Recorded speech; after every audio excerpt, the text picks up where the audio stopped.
स्वागत है आपका न्यूज एक्सप्रेस में, जहां मिलती है बिहार से लेकर देश और दुनिया की हर बड़ी खबर सिर्फ 20 मिनट में।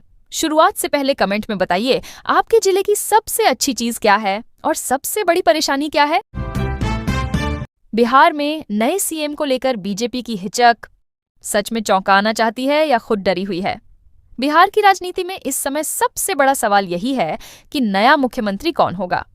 सम्राट चौधरी का नाम सबसे आगे चल रहा है, लेकिन बीजेपी अभी तक आधिकारिक ऐलान करने से बच रही है। नीतीश कुमार ने अपनी सभाओं में कई बार इशारा किया है और उनके करीबी मंत्री विजय कुमार चौधरी ने भी साफ कहा कि जो नाम आप लोग चला रहे हैं उसी को आगे बढ़ाया जाएगा। यानी संकेत साफ है कि सम्राट चौधरी ही रेस में सबसे आगे हैं। लेकिन बीजेपी के भीतर समीकरण इतने आसान नहीं है। करीब 80% नेता मान चुके हैं कि सम्राट चौधरी को सीएम बनाया जा सकता है, लेकिन 15% से ज्यादा नेताओं को यह फैसला मंजूर नहीं है। उनका कहना है कि पार्टी को लंबे समय से देने वाले वरिष्ठ नेताओं का क्या होगा। यही वजह है कि बीजेपी ऐलान में देर कर रही है। साथ ही चर्चा यह भी है कि पार्टी किसी नए चेहरे को सामने लाकर सबको चौंका सकती है, लेकिन सवाल यह है कि क्या वह नया चेहरा सबको स्वीकार होगा। बिहार में सत्ता परिवर्तन का काउंटडाउन। दिल्ली में बीजेपी की अहम बैठक। सत्ता परिवर्तन की तैयारियों को लेकर बीजेपी ने दिल्ली में बैठक बुलाई है। इसमें उप मुख्यमंत्री सम्राट चौधरी और विजय सिन्हा के साथ प्रदेश अध्यक्ष संजय सरावगी और कोर ग्रुप के सदस्य शामिल होंगे। पार्टी के शीर्ष नेतृत्व की मौजूदगी में यह बैठक काफी अहम मानी जा रही है। संभावना है कि विधानमंडल दल की बैठक बुलाने से लेकर नए मुख्यमंत्री के शपथ ग्रहण समारोह तक की तैयारियों पर चर्चा होगी। इसके अलावा 10 अप्रैल को पंडित दीनदयाल उपाध्याय प्रशिक्षण अभियान को लेकर भी बैठक होगी। बिहार के 1420 मंडलों में यह अभियान चलेगा। इसी बीच जदयू के मुख्य प्रवक्ता नीरज कुमार ने अपने सरकारी आवास पर पोस्टर लगाकर दावा किया है कि नीतीश कुमार के पुत्र निशांत कुमार विरासत संभालने के लिए तैयार हैं। पोस्टर में लिखा है, विरासत मजबूत, भविष्य दमदार, निशांत कुमार हैं तैयार। इससे साफ है कि जदयू भी अपने भीतर नए नेतृत्व की तैयारी कर रहा है। सम्राट बनेंगे सीएम। तेजस्वी यादव के ट्वीट से हलचल। नीतीश पर निशाना। बिहार की राजनीति में एक बार फिर हलचल मच गई है। राजद नेता तेजस्वी यादव ने ट्वीट कर शराबबंदी पर सरकार को घेरा और कहा कि सभी मंत्री अपने बेटे बेटी की कसम खाकर बताएं कि शराब मिल रही है या नहीं। उन्होंने आरोप लगाया कि शराबबंदी के बावजूद खुलेआम शराब बिक रही है। तेजस्वी ने आंकड़ों के जरिए सवाल उठाया कि शराबबंदी लागू होने के बाद 16 लाख से ज्यादा लोग पकड़े गए हैं। उन्होंने अपराध और भ्रष्टाचार पर भी निशाना साधते हुए कहा कि बिहार में यह जोड़ी हिट हो चुकी है और सरकार विफल है। राजनीतिक हलकों में चल रही चर्चा पर उन्होंने कहा कि अगर सम्राट चौधरी मुख्यमंत्री बनते हैं तो यह पूरी तरह बीजेपी का फैसला होगा और इससे राजद को कोई परेशानी नहीं है। उनके बयान से साफ है कि सत्ता परिवर्तन की अटकलों के बीच विपक्ष सरकार पर हमलावर है और आने वाले दिनों में सियासी बयानबाजी और तेज होगी। बिहार में बस सफर होगा महंगा। साधारण से लेकर वॉल्वो तक नई दरें राज्य सरकार ने बस किराए में 10 से 15% तक बढ़ोतरी का प्रस्ताव जारी किया है। मोटरयान अधिनियम 1988 की धारा 67 के तहत तैयार इस प्रस्ताव पर राज्यपाल की अनुमति से जनता से सुझाव और आपत्तियां मांगी गई हैं। यानी अंतिम फैसला अभी नहीं हुआ है, लेकिन संकेत साफ हैं कि किराया बढ़ना तय है। नए प्रस्ताव के अनुसार साधारण बसों का किराया 50 किलोमीटर तक ₹1.50 से बढ़ाकर ₹1.71 प्रति किलोमीटर किया गया है। डीलक्स बसों के लिए यह दर ₹1.96 प्रति किलोमीटर होगी। ऐसी बसों के लिए ₹2.30 और वॉल्वो/मर्सिडीज जैसी प्रीमियम बसों के लिए ₹2.88 प्रति किलोमीटर तय किया गया है। नगरीय बस सेवाओं में भी बदलाव होगा। पहले 4 किलोमीटर को एक स्टेज माना जाएगा और इसके बाद हर 2 किलोमीटर पर नया स्टेज बनेगा। सरकार ने साफ किया है कि तय किराए से अधिक वसूली नहीं की जाएगी। बसों में किराया सूची दिखाना और शिकायत रजिस्टर रखना अनिवार्य होगा। नियम तोड़ने पर सख्त कार्रवाई की जाएगी। बिहार में बदला मौसम का रुख। आंधी तूफान और बिजली गिरने की चेतावनी। पटना सहित राज्य के अलग अलग हिस्सों में बुधवार को मौसम ने अचानक करवट ली।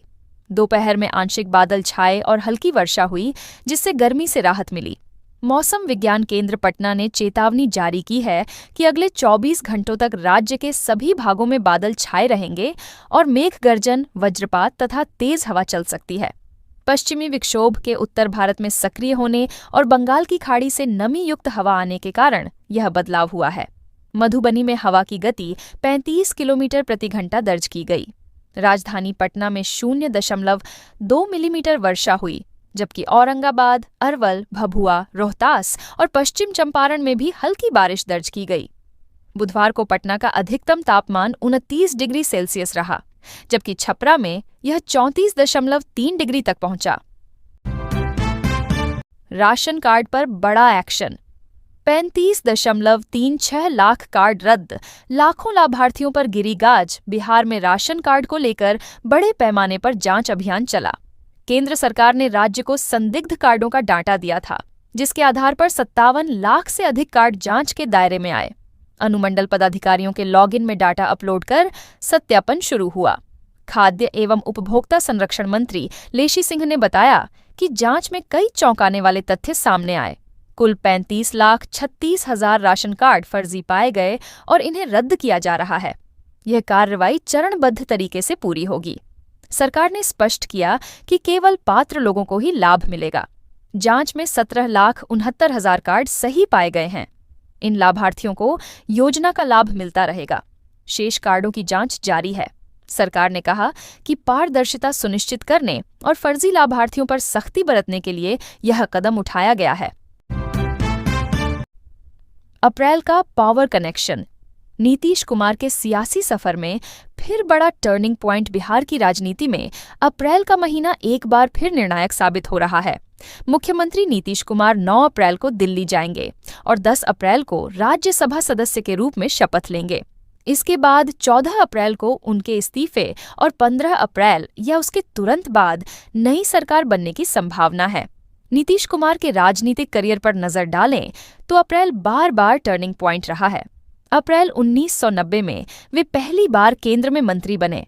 5 अप्रैल 2016 को उन्होंने बिहार में शराबबंदी लागू कर बड़ा सामाजिक राजनीतिक फैसला लिया और अब अप्रैल 2026 में राज्यसभा की एंट्री और मुख्यमंत्री पद से संभावित विदाई हो रही है। दिलचस्प ये है कि आमतौर पर खरमास में बड़े फैसलों से बचा जाता है, लेकिन नीतीश कुमार इसी अवधि में राज्यसभा की सदस्यता लेने जा रहे हैं। इसे परंपरा से अलग जाकर राजनीतिक प्राथमिकता को आगे रखने का संकेत माना जा रहा है। यानी अप्रैल एक बार फिर नीतीश कुमार के जीवन का सबसे निर्णायक अध्याय लिख रहा है। मिडिल ईस्ट में 40 दिन की तबाही, हजारों मिसाइलें, अरबों डॉलर का नुकसान। अमेरिका, इजरायल और ईरान के बीच 40 दिन से जारी युद्ध ने पूरे मिडिल ईस्ट को झकझोर दिया है। सीज फायर की घोषणा हो चुकी है, लेकिन छिटपुट हमले अभी भी जारी हैं। अनुमान है कि इस दौरान करीब 43,000 मिसाइल, ड्रोन और बम हमले हुए, जिनमें 8,710 लोगों की मौत और 40,000 से ज्यादा लोग घायल हुए। 17 देशों पर इसका सीधा असर पड़ा। युद्ध से वैश्विक अर्थव्यवस्था को लगभग 40 लाख करोड़ रुपए का नुकसान हुआ। चीन, जापान और दक्षिण कोरिया में मंदी के संकेत दिख रहे हैं। विशेषज्ञों का कहना है कि प्रभावित अर्थव्यवस्थाओं को पटरी पर लौटने में 1 से 2 साल और पूर्ण पुनर्निर्माण में 20 से 30 साल लग सकते हैं। ईरान की रणनीति भी चर्चा में है। अनुमान है कि उसके 10 से 20% मिसाइल लॉन्चर अभी भी सक्रिय हैं। ईरान ने अपने हथियारों को छिपाकर छिटपुट हमले जारी रखे हैं, जिससे उसे भविष्य में रणनीतिक बढ़त मिल सकती है। युद्ध से ईरान को करीब 13 लाख करोड़ रुपए का नुकसान हुआ है और जीडीपी में 20% गिरावट का अनुमान है। लगभग 4 करोड़ लोग गरीबी रेखा के नीचे जा सकते हैं। विशेषज्ञ मानते हैं कि पुनर्निर्माण में कम से कम 10 साल लगेंगे। भागलपुर में मंदिरों पर चोरों का हमला। पुलिस के हाथ पांव फूले सोने चांदी की महंगाई के बीच अब चोरों के निशाने पर मंदिर आ गए हैं। पिछले 1 साल में जिले के करीब 1 दर्जन मंदिरों में चोरी की घटनाएं हुई। दानपेटी, जेवर और अन्य कीमती सामान चोर चुरा ले गए। जोगसर और कहलगांव थाने की पुलिस को ही कुछ मामलों में सफलता मिली। 3 फरवरी 2026 को जोगसर थाना क्षेत्र के दुर्गा मंदिर से चांदी का मुकुट, सोने की नेकलेस और दानपेटी चोरी हुई थी। पुलिस ने छापेमारी कर 4 आरोपितों को गिरफ्तार किया और सामान बरामद किया। 11 अक्टूबर 2025 को कहलगांव के राजघाट मंदिर से 125 साल पुरानी दुर्गा महारानी की मूर्ति और अष्टधातु की शिवलिंग चोरी हो गई थी। हालांकि अधिकांश मामलों में पुलिस के हाथ खाली हैं। सीसी कैमरे में चोरों की गतिविधियां कैद होने के बावजूद गिरफ्तारी नहीं हो सकी। एसएसपी प्रमोद कुमार यादव ने थानेदारों को निर्देश दिया है कि चोरी की वारदात का त्वरित उद्भेदन करें। इसके लिए अलग अलग टीमें बनाई गई हैं। मुजफ्फरपुर में गैस की आपूर्ति संकट, कमर्शियल सिलेंडर सामान्य, घरेलू में संघर्ष जारी। खाड़ी देशों में युद्ध के असर से बिहार में गैस की किल्लत बनी हुई है।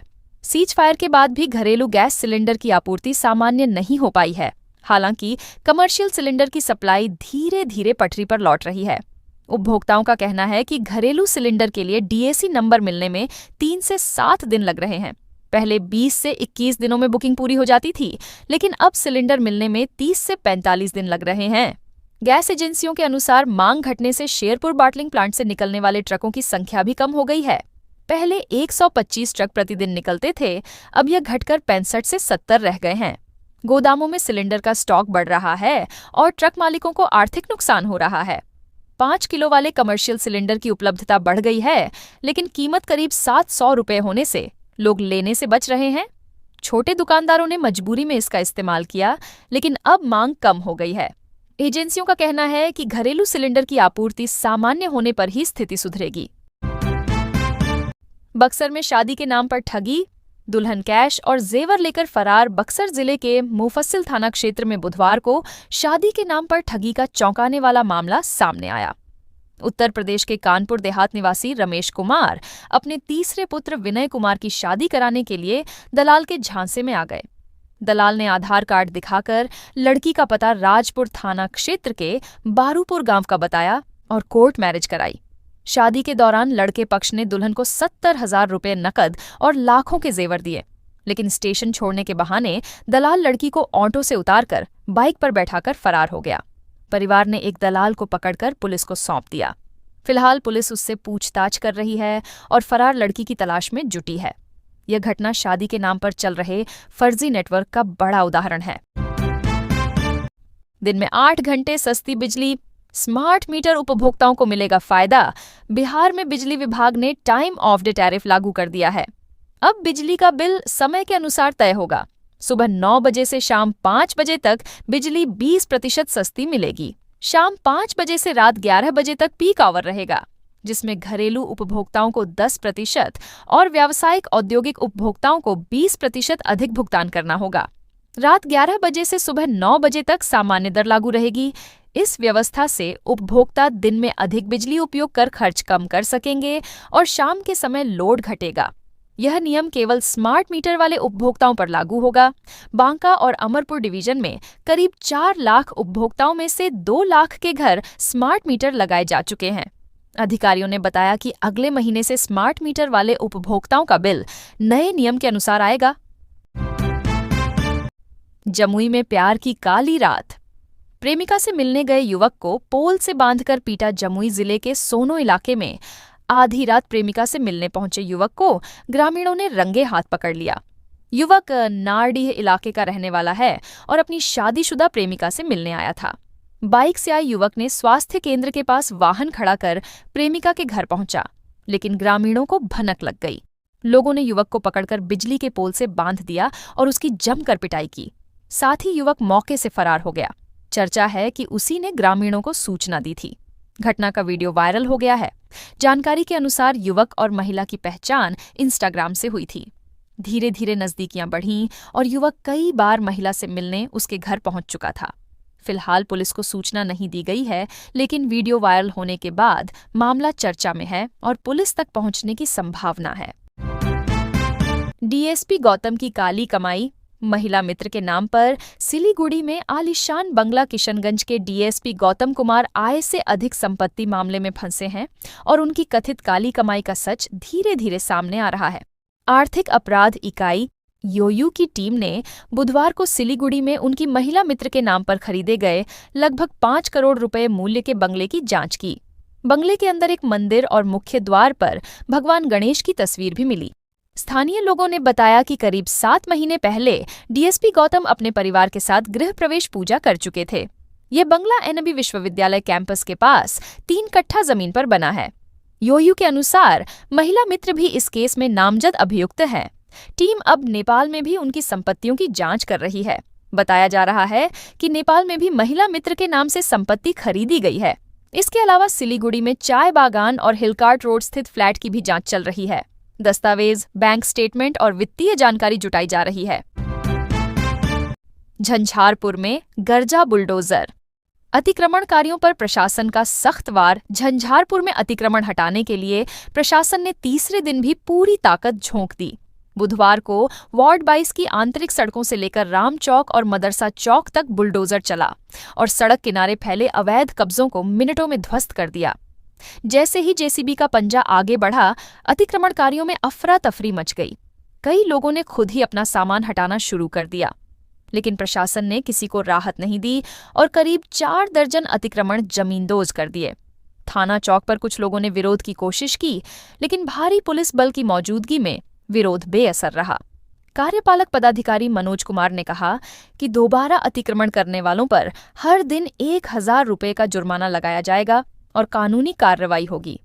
अभियान की कमान दंडाधिकारी दीपक कुमार ने संभाली। उनके साथ सिटी मैनेजर, जेई और अन्य अधिकारी मौके पर डटे रहे। थानाध्यक्ष सुनील कुमार सिंह खुद मैदान में उतरे और पुलिस टीम ने पूरे अभियान को सुरक्षा दी। 3 दिनों तक चले इस बुलडोजर एक्शन ने साफ कर दिया कि झंझारपुर में अब अतिक्रमण बर्दाश्त नहीं होगा। 10 रुपये के लिए बस कंडक्टर को सड़क पर घसीटकर पीटा, ड्राइवर भी जख्मी। सीसीटीवी में कैद बिहार शरीफ के मालती मुस्तफापुर गांव के पास बुधवार शाम बस किराए के 10 रुपये को लेकर विवाद इतना बढ़ गया कि बदमाशों ने बस कंडक्टर को सड़क पर घसीट कर पीटा। ड्राइवर ने बचाव करने की कोशिश की तो उसे भी बुरी तरह जख्मी कर दिया गया। जख्मी कंडक्टर अरविंद कुमार ने बताया कि बस रामचंद्रपुर स्टैंड से सरमेरा रूट पर जा रही थी। रास्ते में एक युवक ने बस रुकवाई और मालती मुस्तफापुर जाने की बात कही। कंडक्टर ने उससे 20 रुपये मांगे, जबकि तय किराया 30 रुपये था। युवक ने मात्र 10 रुपये देने की जिद पकड़ ली। विवाद बढ़ने पर उसने फोन कर अपने साथियों को बुला लिया। बस जब मालती मुस्तफापुर पहुंची तो पहले से घात लगाए कई युवक लाठी डंडों और हथियारों के साथ बस को घेर कर अंदर घुस गए। कंडक्टर को पीटते हुए बस से नीचे खींच लिया गया और सड़क पर भी मारपीट जारी रही। ड्राइवर को भी बुरी तरह जख्मी कर दिया गया। आरोप है कि हमलावरों ने यात्रियों से ली गई करीब 20 से 25 हजार रुपये की राशि और ड्राइवर कंडक्टर के जेवर भी लूट लिए। पूर्णिया में लैला मजनू को सरेआम पीटा। भीड़ बनाती रही वीडियो पूर्णिया जिले के कस्बा प्रखंड से एक शर्मनाक घटना सामने आई है। गुरही पंचायत वार्ड संख्या 9 में एक प्रेमी जोड़े को खंभे से बांधकर बेरहमी से पीटा गया। युवती शादीशुदा थी और दूसरे गांव के युवक के साथ प्रेम संबंध में थी। बीती रात दोनों बातचीत कर रहे थे, तभी स्थानीय लोगों ने उन्हें देख लिया। देखते ही देखते भीड़ इकट्ठा हो गई और वार्ड सदस्य ने अपने प्रभाव का इस्तेमाल कर दोनों को पकड़ लिया। प्रत्यक्षदर्शियों के अनुसार युवक और युवती रहम की गुहार लगाते रहे, लेकिन किसी ने मदद नहीं की। इसके बजाय लोगों ने वीडियो बनाया और सोशल मीडिया पर शेयर कर दिया। वीडियो वायरल होने के बाद प्रशासन की कार्यशैली पर सवाल उठ रहे हैं। जनप्रतिनिधियों ने प्रेमी जोड़े को पुलिस के हवाले कर दिया, लेकिन अब तक कोई लिखित शिकायत दर्ज नहीं हुई है। कस्बा थानाध्यक्ष ने कहा कि आवेदन मिलने पर वीडियो के आधार पर आरोपितों की पहचान कर कार्रवाई की जाएगी। 18,000 रुपये से शुरू किया बिजनेस। शिवराम ने पिग फार्मिंग से बदली तकदीर। वरवा पंचायत के शिवराम ने साबित कर दिया कि काम कोई छोटा या बड़ा नहीं होता। उन्होंने वर्ष 2024 में महज 18,000 रुपये से 2 सुअर खरीदकर पालन शुरू किया। 8 माह बाद मादा सुअर ने 7 बच्चे दिए और धीरे धीरे उनका काम बढ़ता गया। 6 माह में सुअर के बच्चों का वजन 80 से 90 किलो तक पहुंचा और उन्हें बेचकर अच्छी कमाई हुई। आज शिवराम के पास 11 सुअर हैं, जिनमें 3 नर और 4 मादा शामिल हैं। हर 6 माह पर एक मादा सुअर 5 से 6 बच्चे देती है। इस तरह वे प्रतिवर्ष 3 से 4 दर्जन सुअर बेचकर करीब 3 लाख रुपए की आय कर रहे हैं। हालांकि शिवराम का दर्द यह है कि सरकार सुअर पालन को लेकर योजना चला रही है, लेकिन उन्हें बैंक से ऋण नहीं मिल पा रहा। उन्होंने कई बार प्रयास किया, लेकिन सिर्फ आश्वासन मिला। उनका कहना है कि अगर सरकार सहयोग करे तो वे बड़े पैमाने पर फार्मिंग कर सकते हैं। भोजन से जुड़े वास्तु नियम। 3 रोटियां परोसने की गलती न करें। भारतीय संस्कृति और वास्तुशास्त्र में भोजन को साधना माना गया है। थाली में एक साथ 3 रोटियां परोसना अशुभ माना जाता है। धार्मिक मान्यता है कि मृत्यु के बाद निकाले जाने वाले भोजन में 3 रोटियां रखी जाती हैं, इसलिए जीवित व्यक्ति की थाली में 3 रोटियां रखना नकारात्मकता लाता है। उपाय के तौर पर पहले 2 रोटियां परोसें और बाद में 1 लें या फिर 1 रोटी को 2 हिस्सों में तोड़कर रखें। वास्तु के अनुसार भोजन करते समय मुख पूर्व या उत्तर दिशा की ओर होना चाहिए। पूर्व दिशा में मुख करके खाने से आयु बढ़ती है, उत्तर दिशा से धन और ज्ञान की प्राप्ति होती है। दक्षिण दिशा की ओर मुख करके भोजन करने से बचना चाहिए। भोजन का सम्मान करना जरूरी है। गुस्से या दुखी मन से भोजन करने से शरीर को पोषण नहीं मिलता और नकारात्मकता बढ़ती है। खाना खाते समय जूते चप्पल उतारना चाहिए। थाली में हाथ धोना मां लक्ष्मी और मां अन्नपूर्णा का अपमान माना जाता है। इन नियमों का पालन करने से घर में सुख शांति और बरकत बनी रहती है। सीज फायर गलत। ईरान ने यूरेनियम एनरिचमेंट पर खींची रेड लाइन अमेरिका, इजरायल और ईरान के बीच जंग में सीज फायर के बाद ईरान ने बड़ा बयान देकर माहौल और गर्मा दिया है। ईरान की परमाणु एजेंसी के प्रमुख मोहम्मद इस्लामी ने कहा कि अमेरिका के साथ किसी भी युद्ध विराम की बातचीत तभी संभव है जब ईरान के यूरेनियम संवर्धन के अधिकार की रक्षा की जाए। उन्होंने दिवंगत सर्वोच्च नेता अयातुल्ला अली खामेनेई की स्मृति सभा में एसोसिएटेड प्रेस को दिए बयान में साफ कहा, यह उन आवश्यक बातों में से एक है जिन पर कोई समझौता नहीं हो सकता। इस्लामी ने ईरान की 10 सूत्रीय स्थायी युद्ध विराम योजना का हवाला देते हुए आरोप लगाया कि अमेरिका पहले ही 3 मुख्य बिंदुओं का उल्लंघन कर चुका है। इनमें लेबनान में संघर्ष विराम लागू न करना, ईरान के हवाई क्षेत्र में घुसपैठिए ड्रोन का प्रवेश और ईरान के संवर्धन अधिकार से इनकार शामिल है। उन्होंने चेतावनी दी कि इन उल्लंघनों के बावजूद बातचीत का आधार नजरअंदाज किया जा रहा है। ऐसे में द्विपक्षीय वार्ता तर्कसंगत नहीं है। इस हफ्ते के अंत में पाकिस्तान की राजधानी इस्लामाबाद में अमेरिका और ईरान की महत्वपूर्ण वार्ता होने वाली है, लेकिन इस बयान ने संकेत दे दिए हैं कि बातचीत आसान नहीं होगी। बिहार में बीजेपी का नया चेहरा, लेकिन नीतीश मॉडल रहेगा कायम। बिहार में 15 अप्रैल को भाजपा नेतृत्व वाली नई सरकार बनने जा रही है। संकेत साफ है कि सत्ता का चेहरा बदलेगा, लेकिन शासन की दिशा वही रहेगी जो वर्षों से नीतीश कुमार ने तय की है। भाजपा किसी बड़े प्रयोग से बचते हुए स्थापित सामाजिक और राजनीतिक संतुलन को बनाए रखना चाहती है। सम्राट चौधरी का नाम सबसे आगे है। वे कोयरी समुदाय से आते हैं और लव कुश समीकरण को मजबूती देते हैं। भाजपा की रणनीति सत्ता परिवर्तन को सिस्टम चेंज की बजाय लीडरशिप ट्रांजिशन के रूप में पेश करने की है, यानी सरकार का चेहरा बदलेगा लेकिन नीति और शासन शैली में निरंतरता बनी रहेगी। सम्राट चौधरी पिछले 9 वर्षों में भाजपा के प्रमुख चेहरों में शामिल हुए हैं। नेता प्रतिपक्ष से लेकर डिप्टी सीएम तक की भूमिकाओं में उन्होंने सहयोगी दलों के साथ संतुलन बनाए रखा। यही वजह है कि भाजपा उन्हें आगे बढ़ाकर यह संदेश देना चाहती है कि नीतीश मॉडल पर ही आगे बढ़ा जाएगा।